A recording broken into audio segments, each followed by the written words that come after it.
मतलब सब जगह चलो मैं बोल देता सीएम हूँ। ने कटाक्ष किया है या उसको बोल सकते हैं कि एक संकेत दिया है लोकसभा चुनाव के पहले देखिए, गलत पटरी में है आप। माननीय मुख्यमंत्री जी ने जो बात कही है जी वो लोकतांत्रिक मूल्यों के तहत मैं समझता हूँ उचित नहीं है।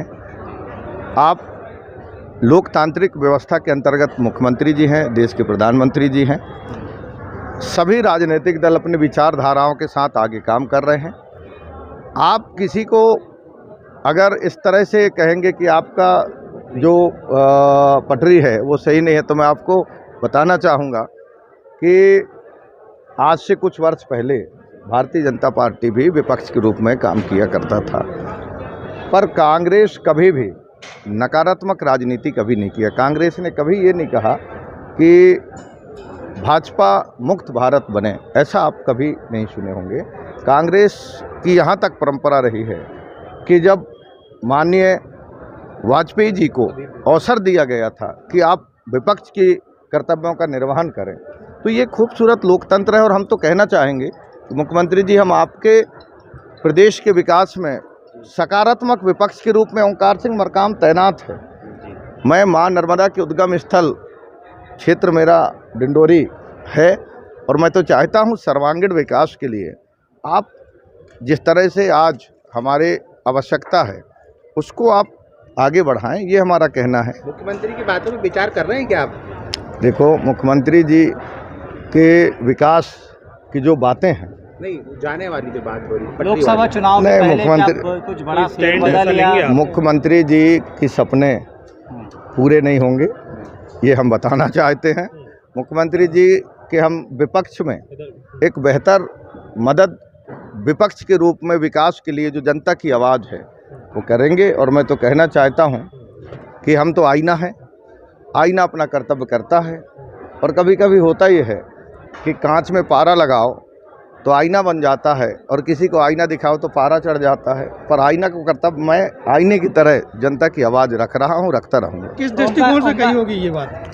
देखिए, उनकी जो नज़रिया है वो तो वही समझेंगे कि उनकी दृष्टिकोण क्या है, पर हम कहना चाहेंगे कि इसमें उनके सपने पूरे नहीं होंगे। ओंकार जी, 2024 की लोकसभा चुनाव है और वो लोकसभा चुनावों को मद्देनज़र कैसे देखते हैं? बीजेपी दावा कर रही है 29 में से 29, क्या कांग्रेस ऐसा कुछ दावा लेके चल रही है? देखिए, आज जनता समझदार हो गया है। जनता इस बात की आकलन करने लगा है कि प्रधानमंत्री जी अपने ही हिसाब से हर तरह के निर्णय लेते हैं और पहली बार है कि किसी प्रधानमंत्री के कार्यकाल में अन्नदाता किसान अपनी मांगों को लेकर के 1 वर्षों तक आंदोलनरत थे और उस दौरान हजारों किसानों की मृत्यु हो गई।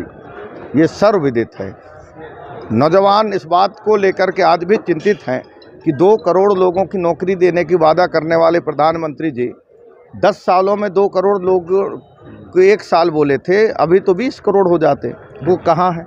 15 लाख रुपए की बात करके अच्छे दिन के सपने दिखाने वाले, कृषि में किसानों के आय दुगना कर देने की बात करने वाले, किसान आंदोलन करके अपने जीवन दे दिए, सबको पता है। आज सिर्फ डिजिटल सिस्टम से भ्रमित करके अपनी माहौल नहीं बनाया जा सकता। हमारे लोग समझदार हैं और ये जो चुनाव है, इस चुनाव में जिस तरह से बिहार के अंदर जो माननीय मोदी जी अपनी वहाँ पर रणनीति के साथ काम किए हैं, इस बात का प्रमाण है कि भाजपा डरा हुआ है। 24 में चुनाव से पहले वो तमाम तरह के प्रयोग कर रहा है कि उसकी सत्ता बनी रहे, पर इस बार सत्ता बनी नहीं रहेगी। 29 में से आप कितना दावा करते हैं? हम पूरे 29 में चुनाव लड़ेंगे और हमें पूरा उम्मीद है कि 29 में जनादेश हमें मिलेगा। इस बात के लिए हमारी पूरी प्रयास जारी है। ठीक है, थैंक यू।